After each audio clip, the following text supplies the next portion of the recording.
Naomi, Hi, good to see you. you too. You doing okay? I'm doing good. How are you? I'm doing pretty good, thank God. Cool. So there's a lot going on, Yes. and I know we've been talking a little bit about what's going on, and we're going to continue that conversation. We were talking about Israel, um, and you had some questions that you were going to ask me today Yes. about what's happening or Yeah, definitely have some questions. I'll just get into it. Um, a lot of what's happening, obviously, we're talking about in Israel and Palestine. Um, Lately, a lot of it is tied into like certain areas in Jerusalem, East Jerusalem, properties there, and Jewish people who are making claims on the land, saying they have the right to live there. Some people call them settlers, but the other part of that isn't spoken about as much is a lot of these settlers or the Jewish people who want to live in Jerusalem are actually very religious, and they're doing it. A lot of it is based on a religious ideology of an interpretation of Judaism. So I was wondering if you could go more into that aspect of it and illuminate us on that. Sure. So there's a lot of movement that people were kind of shocked to hear more recently within the East Jerusalem neighborhood. The East Jerusalem. What happened is that the history of East Jerusalem more recently is that in 48, with the declaration of the State of Israel, many Arab countries, including Jordan, went to war with the new declared State of Israel, and Jordan occupied what is East Jerusalem, and Jerusalem was the East Jerusalem was taken from Jordan. Depending on who you ask, I would say taken back, but others would say that it's now called occupied territory. So depending on who you ask, East Jerusalem is definitely controlled by the Israeli government. And the question is it part of Israel proper, or is it occupied territory? And that's beyond really the discussion that we're going to have right now. Other to know that's part of the debate. So when a number of houses ended up in court because the deeds to the house belonged to Jewish people, Jewish organizations for well over 100, 150 years, including a member of my shul whose mother, as a child, grew up in one of those homes that's now in dispute. What's fueling this kind of the people? Like your question, just to rephrase this, what is the ideology behind the people who are not just making the claims, because the claims are legal claims with legal grounds, but what's the motivation of the people, the organizations who have assumed these leases?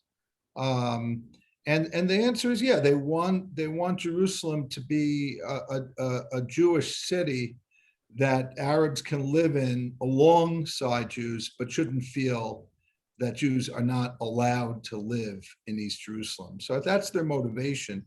But why is that their motivation? Why is that so important to them? You mentioned religion, that some of them are religious. And the answer is that there's a form of religious Zionism fueling what's called the settler movement that believes that living in the land of Israel is a biblical imperative. It's a mitzvah. It's a mitzvah. And the person, if there's many in Judaism, there's always a conversation, a discussion about, is there a mitzvah to settle the land of Israel, or is there not a mitzvah to settle the land of Israel? And that's something we'll talk about. So let's talk about one of the major commentators that says it is a mitzvah to live in the land of Israel, not just to live in the land of Israel, but to make efforts to settle the land. Literally, the word he would use in Hebrew is a version of settling the land. Settling the land doesn't necessarily mean conquering it. It could also mean conquering it, but it could also very well mean a barren, empty land, like we call, let's say, the people who went out west settlers, because they went and they settled either a land that was uninhabited or it was inhabited by Indians or other people, but they built it up, so to speak. So settling the land means building up the land and taking care of it and living there. And this commentator is Nahmanides. He lived 800 years ago. He started out in Spain, but ended up the end of his life living in Jerusalem. We could talk about later why he moved, what forced him to move. And he was actually one of the people who helped rebuild Jerusalem after it was devastated by one of the Crusades. The Christians were less kind to the Jews than the Muslims during the period of the Crusaders, when Jerusalem was back and forth between Muslims and Christians. And at some points, the Christians had killed out the Jews, and they slowly would gather back, even under the Christians and more so under the Muslims. And Nahmanides was one of those figures who helped, who established a synagogue and helped reestablish a community that, I should say, continued in Jerusalem until today, with the only interruption in East Jerusalem being in 48, when Jordan took it over and expelled the Jews, which is why we're having this conversation about Sheikh Jarrah, about that neighborhood. Right. So that the settler movement, they owe their religious conviction to a number of rabbis, including Rav Kook and the Mizrahi movement.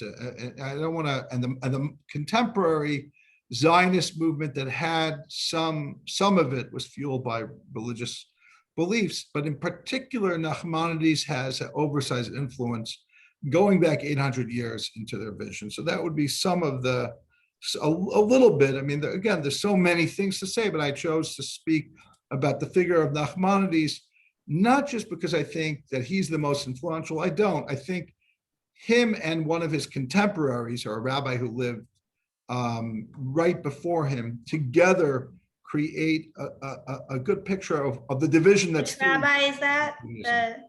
The other rabbi?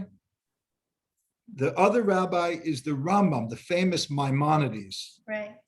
That lived right before, they overlapped a few years. Nachmanides was a baby, was a child when Maimonides passed away. But that was the Rambam, who has a beautiful sefer, a Jewish book amazingly, in this book, it's called the Sefer HaMitzvot, the book of the mitzvot. The Talmud tells us there are 613 mitzvot. It doesn't tell us what they are. And Maimonides came and he said, here are the categories of how to figure out what is a mitzvah. So if you could check it out for yourself to see if it fits in. And he listed all the 613 mitzvahs based on his encyclopedic knowledge of all of the Talmud, of course, of all of the Torah, the Tanakh, but he didn't say one particular mitzvah. He left out a mitzvah, which is, he left out the mitzvah to live and settle in the land of Israel. And Nachmanides, that we talked about before, has a response to what he calls the mitzvot that Maimonides forgot. And one of those mitzvot, so to speak, that he claims Maimonides forgot, it's like kind of facetiously that he forgot. Maimonides didn't forget it, he just didn't put it in. He had his reasons. Okay. One of the mitzvahs that he supposedly forgot is to mention this big important mitzvah of living and settling in the land of Israel. And Nachmanides proves from many proof texts, both in the Bible and the Talmud, that it's a requirement for a Jew to live and to settle the land of Israel. So it was Nachmanides' response to Maimonides concerning, I guess it was an unspoken mitzvah about settling the land of Israel that is a very large influence. on the type of settler ideology, you'd say. Yes, it's Okay. exactly. It's the omission that Nahmanides is responding to, which makes him write a response with like almost a codification of sorts of what he considers to be a very important religious obligation. And yes, so the religious settlers are in part following the law set forth by Nachmanides, not Maimonides. Right, right.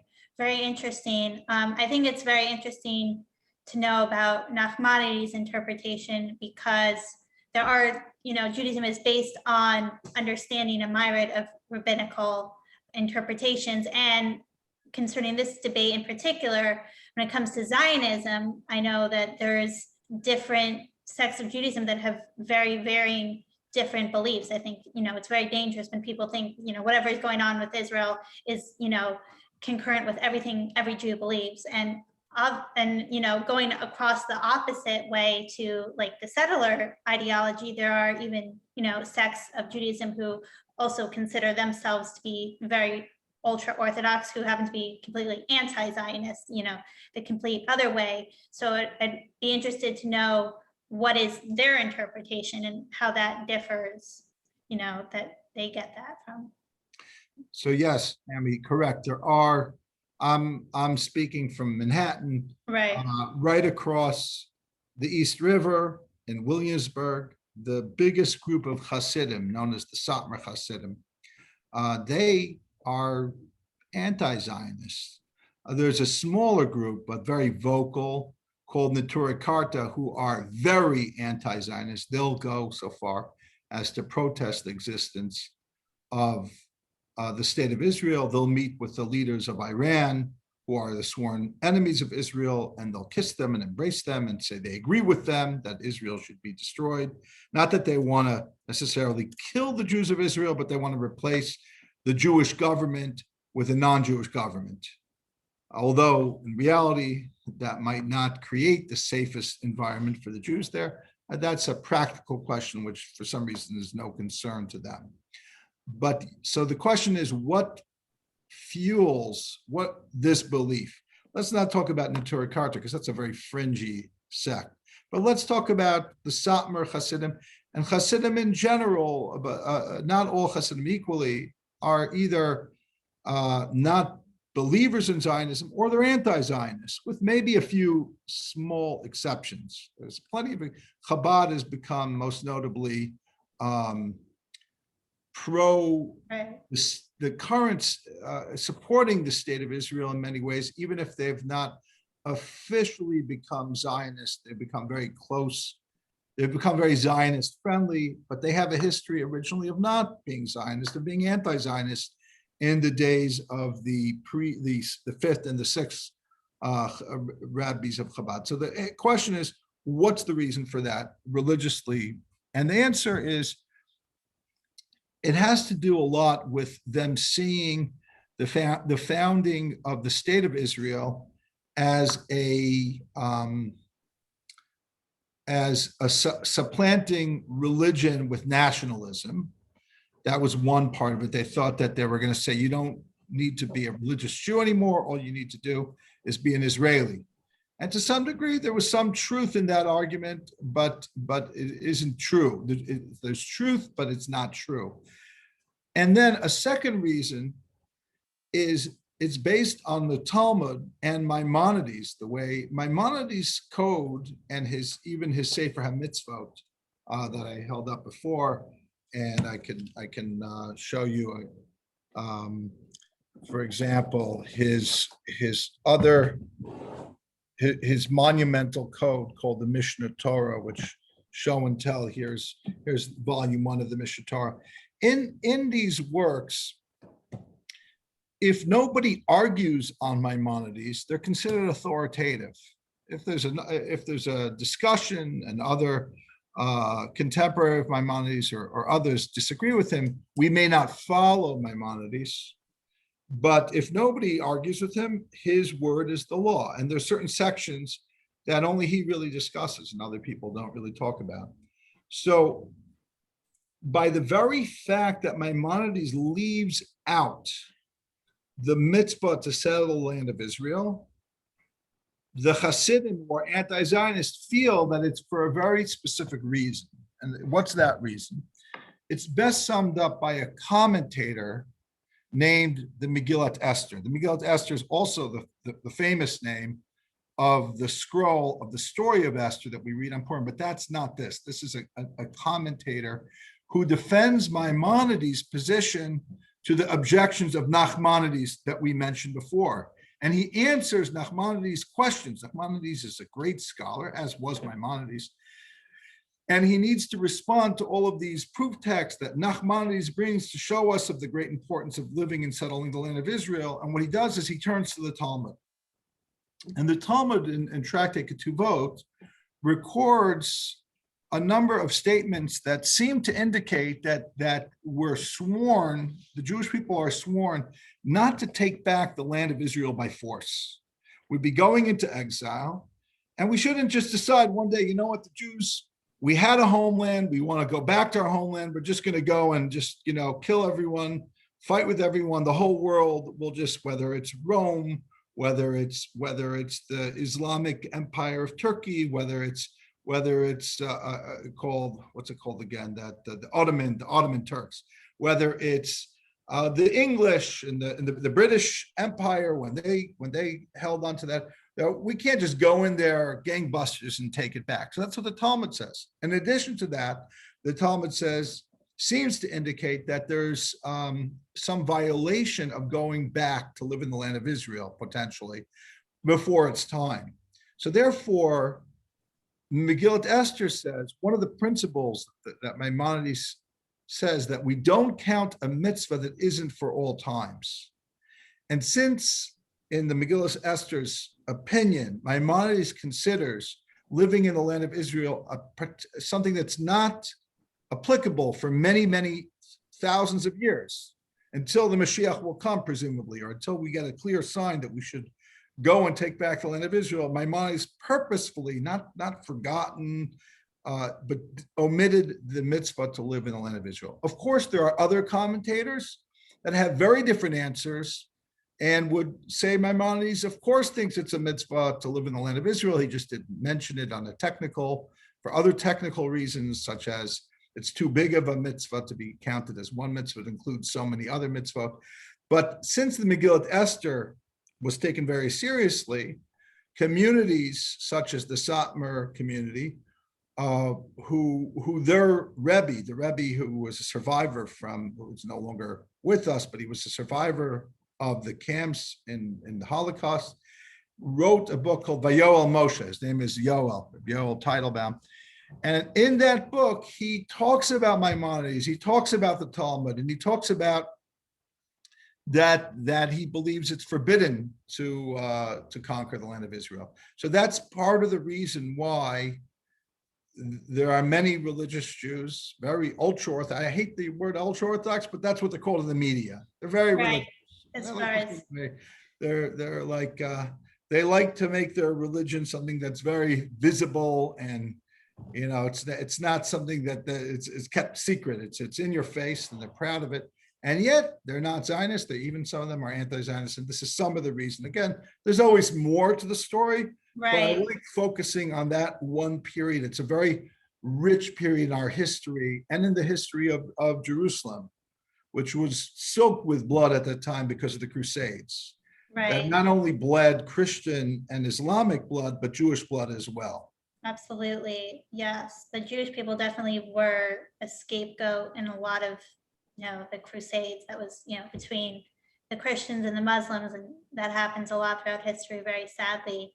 But yes, I think it's really interesting, the point you made about the other side of, the more anti-Zionist sects of Judaism, based, or at least influenced their belief on Megillat Esther's interpretation of what Maimonides said.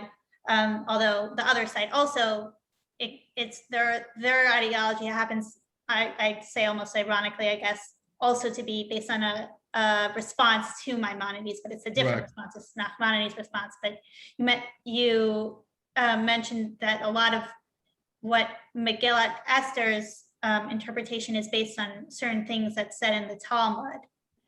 I thought so, and which many people consider to be law. And so it, is it just that the other side, like the settlers think Nahmanides word, they hold that, or other interpretations more than those certain Talmudic texts that say you shouldn't take back the land, you shouldn't, that would be considered part of the mitzvahs that we don't do now, like the mitzvahs we don't do because we don't have the Beis Hamikdash. Or, do they just see those, or do they just see those interpretations from the Talmud differently?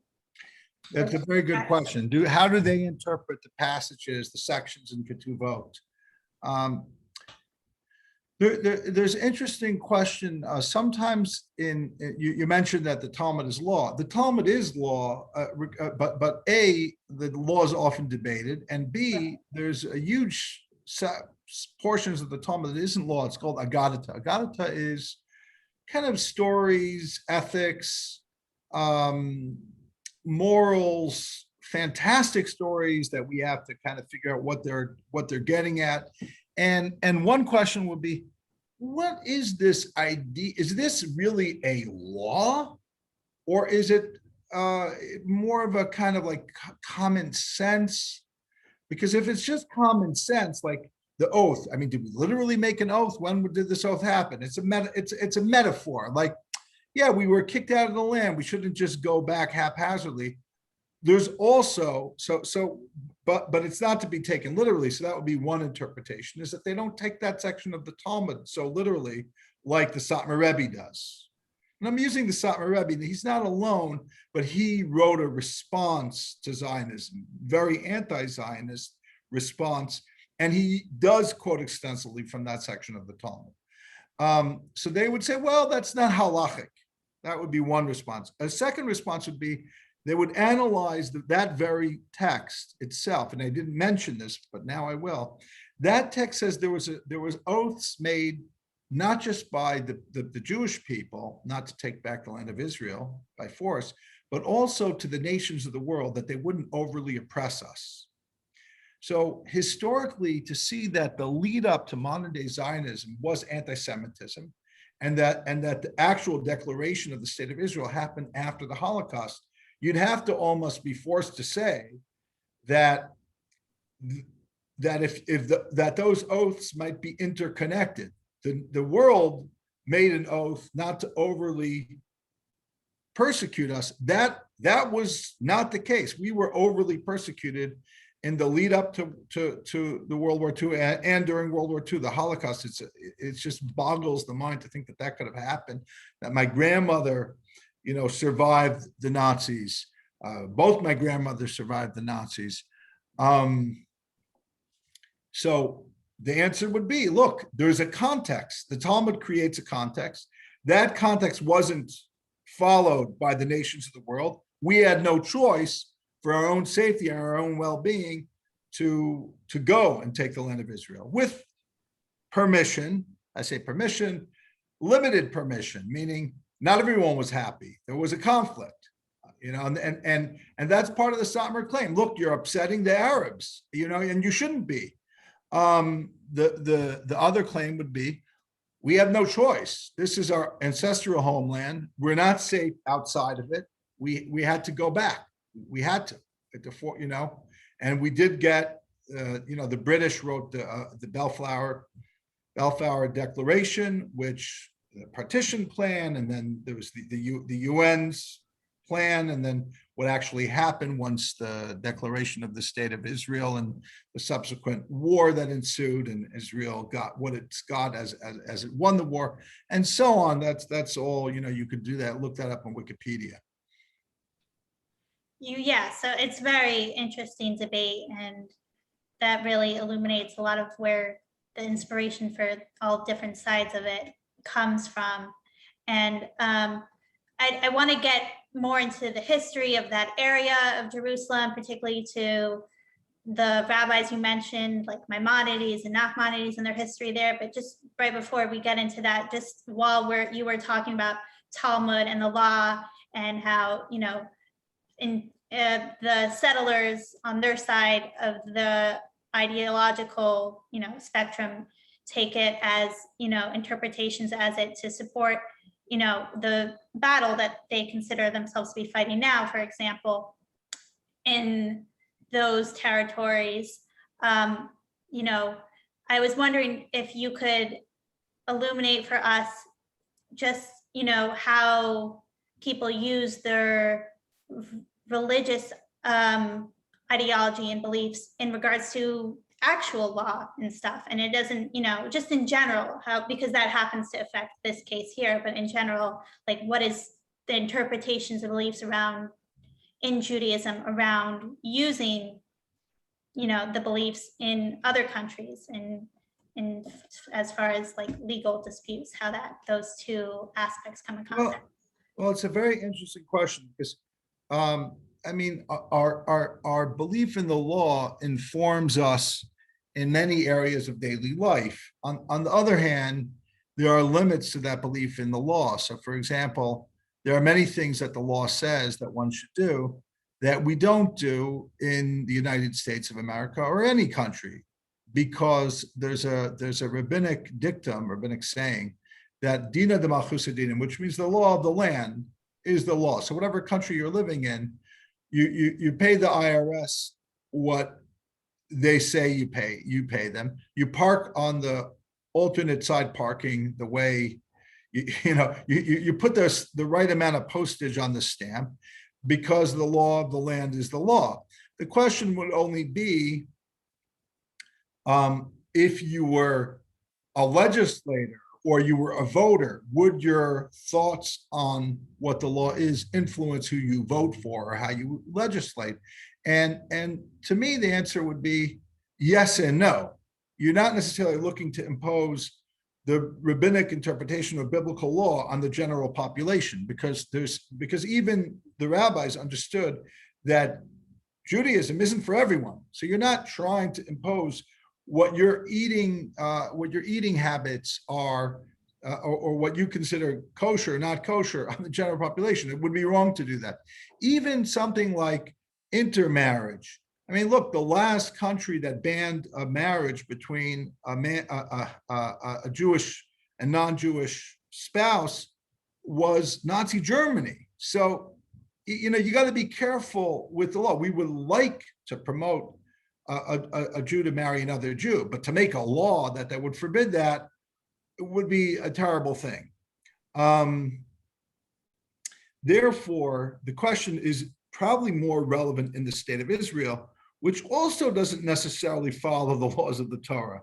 It may be more influential, which is part of the reason, by the way, why there are anti-Zionists. They said the government's a secular government. They'd rather have it be non-Jews who don't have an obligation to follow the Torah than Jews who do have an obligation to follow the Torah. So the question is, where does the law influence? Where does the Torah influence you? Well, here's one answer is look right at East Jerusalem, and what's the motivation behind those who want to settle East Jerusalem is their interpretation of Nahmanides. So that's the obvious answer, because that's what we've been talking about.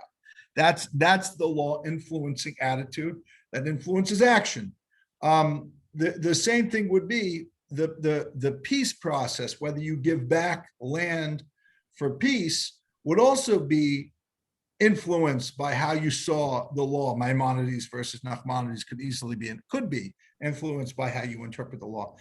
But I'm just trying to think of something.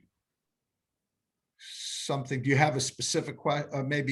Your question is very broad. Maybe let's define it in a more narrow way. Well, just what you were getting to, just before, about saying, the people who, based on their interpretations of Nahmanides are now making legal disputes. You're saying that's an example of your religion or their religion, their ideology, influencing, laws. So,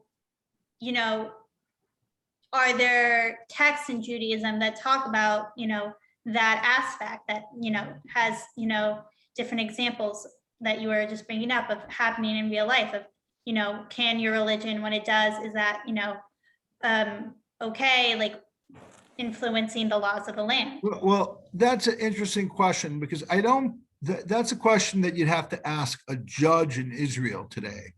And it's a fascinating question. It's really, it's a question of whether there's a Jewish ethics informed by the Bible and the Talmud.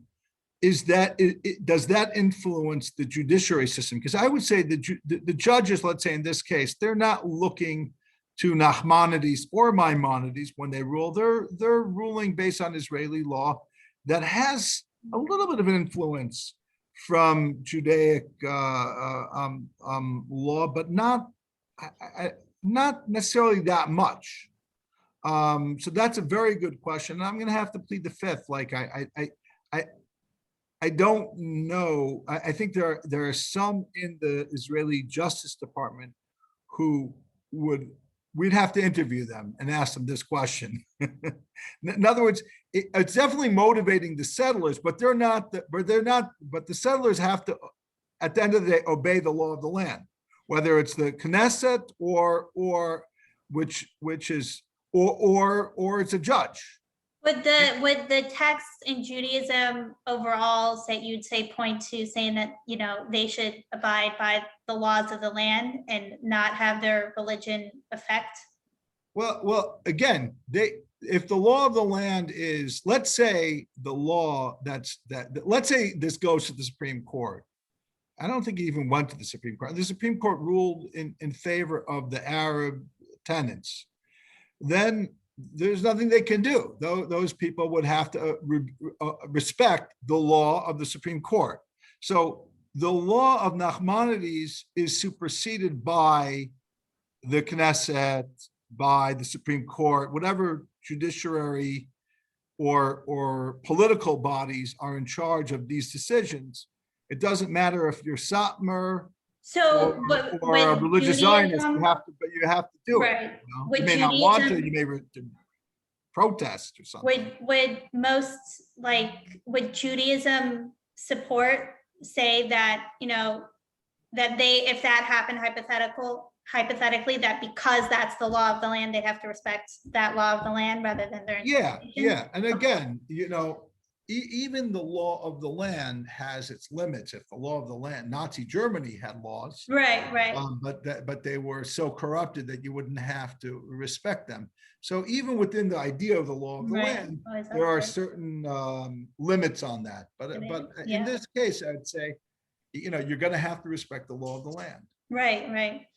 Definitely, that's very interesting. I think that really clears a lot of ways of, we got to this side and then this side has this effect, and then in the middle, okay, we'll just have to see what comes down to it is, what the courts rule, but we know at least law. religiously that's what we're stuck with, for good or for bad.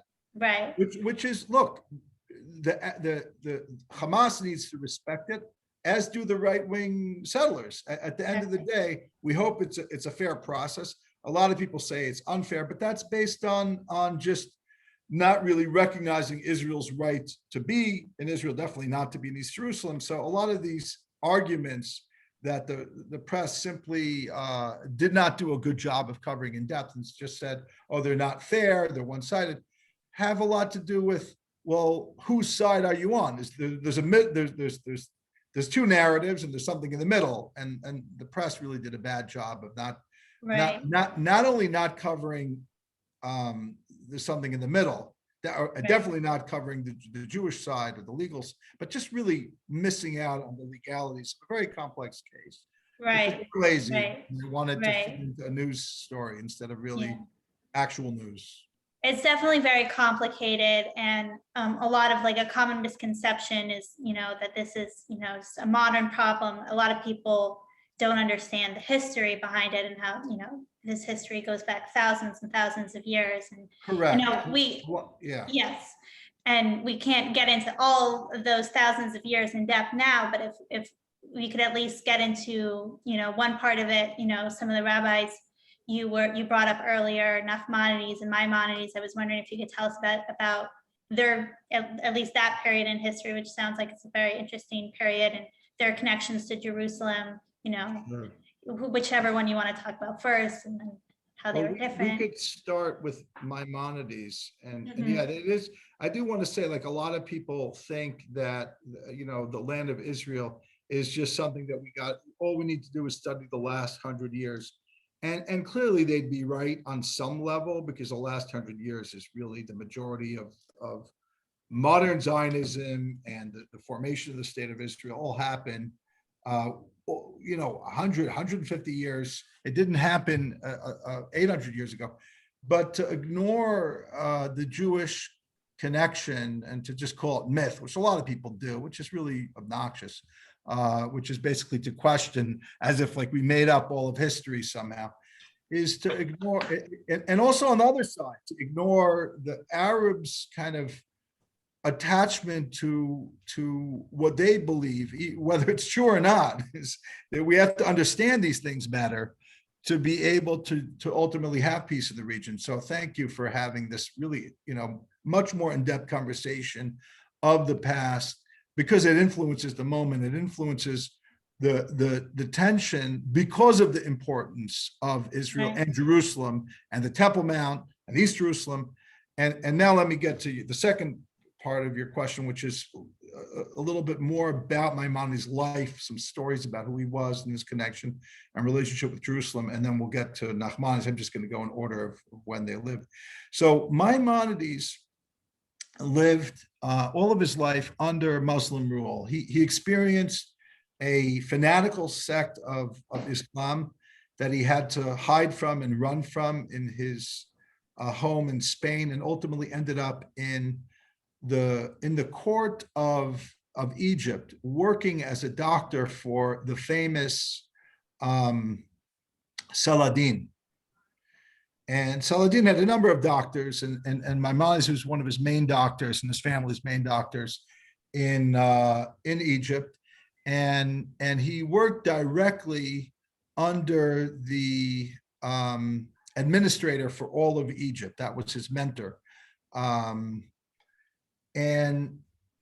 in fact, I'll tell you one interesting thing is it might have been that Saladin or one of the earlier leaders of Egypt actually offered Maimonides' services to one of the Crusader kings.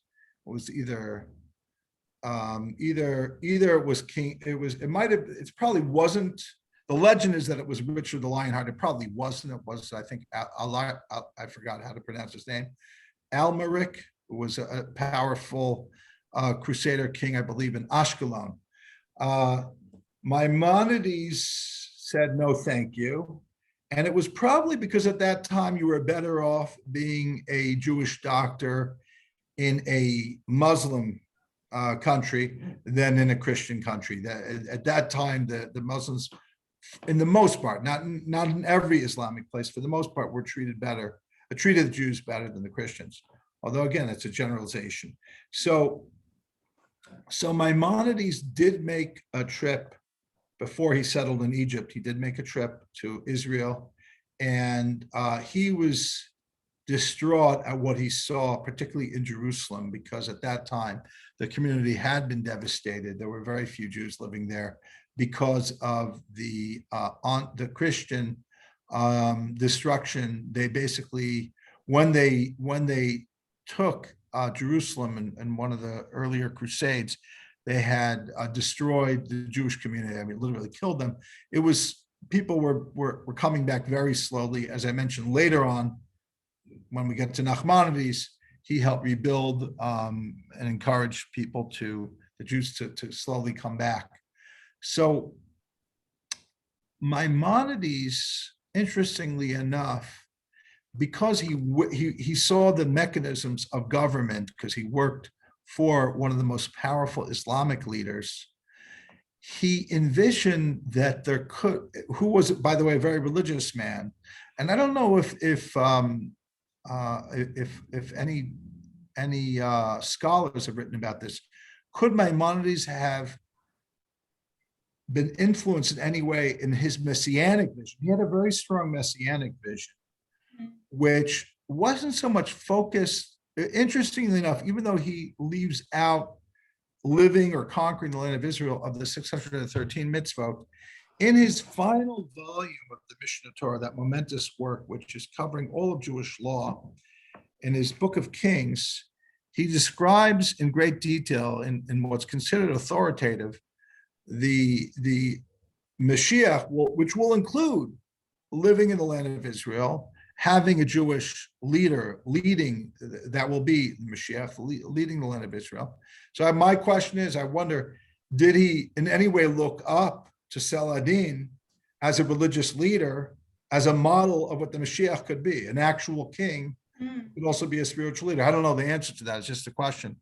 On the other hand, Maimonides really believed that the coming of the Mashiach wouldn't be so much miraculous, but a shift in consciousness, that people would become more aware of wisdom truths that would allow for peace to actually flourish. They would see that their divisions are really living out of fear instead of living out of openness and harmony. And he believed that, perhaps he believed that you didn't have to conquer the land of Israel as much as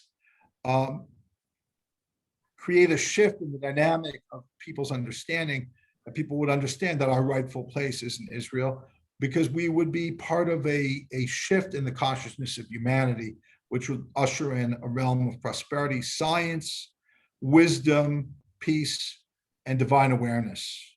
So perhaps our fighting over Jerusalem is really us missing the point.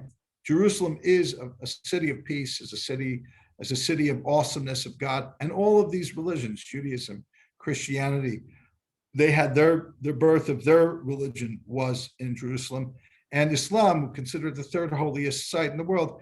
Perhaps there's something more positive that can come out, not just an argument and a fight and wars, but really ultimately what Maimonides talked about, which is the concept of the world being permeated with knowledge of God, the way the seabed is full by the ocean that surrounds it, that there'll just be a change in our attitude. So that's a little bit about Maimonides and his history. Nachmanides, you ready for that? Yes. So Nahmanides, interestingly enough, he lived in the Christian part of Spain, and he was forced to debate, I think it was the Franciscans, if I'm not mistaken, under the king liked him, but the Franciscans made him have a debate with Pablo Cristiani, who was a Jew who had converted to Christianity. And you see, at that time, there wasn't really a freedom of speech. So if you said something that would be offensive to the church, you would be punished. So Nahmanides agreed to the debate as long as he could have the freedom to respond. And the king of Aragon granted him that. But the problem was, after the debate, which he won, the Franciscans claimed that they had won, and they wrote their version of events, which were inaccurate. So to counter that, Nahmanides published his version, which then he was persecuted for and was going to be arrested. And he had to run, he had to flee, and he fled, ultimately ending up in Israel, ending up in Jerusalem. Actually, at that time, I guess it was technically called Palestine, because the Romans called that province Palestine to really, of course, it's Israel. We know it as Israel, but they took away the name so that it could show that we're not really in charge there anymore. So Nahmanides fled there. He opened up a synagogue that's back, I think it was destroyed in one of the wars, if I'm not mistaken, in 48. Now a flourishing actual synagogue again, beautiful. And he gave some of the most greatest speeches that a rabbi ever gave in the history of Judaism in his synagogue on the holidays in Jerusalem. In fact, when rabbis read it today, they weep at the level of foolishness that our speeches are on. My speech is a 1 to his 1 million. The speeches he gave in his synagogue in Jerusalem were beyond anything we could ever imagine. I mean, they're in writing, so you could actually read them and say, wow, there must have been Ki Mitzion Teitze Torah. Torah, because of him, once again went out of Zion, went out of Zion, another name for the city of Jerusalem. So he's definitely an inspiration, even though that was much later in his life, of a second chance, making Aliyah, fleeing Christian, in his case, Christian persecution. They each ran from persecution, one from Islamic persecution in Maimonides cases, the other from Christian persecution in Nahmanides cases. In the case of Nahmanides, Jerusalem, as uninhabitable as it was his home, became his home, and he made it. He made it a community that continues till today. So part of what we have today is because of great people like Maimonides and Nachmanides. Wow. That's very interesting. They're very influential figures, and I think they're not known enough. So thank you for sharing that. And just lastly, I want to end this on because,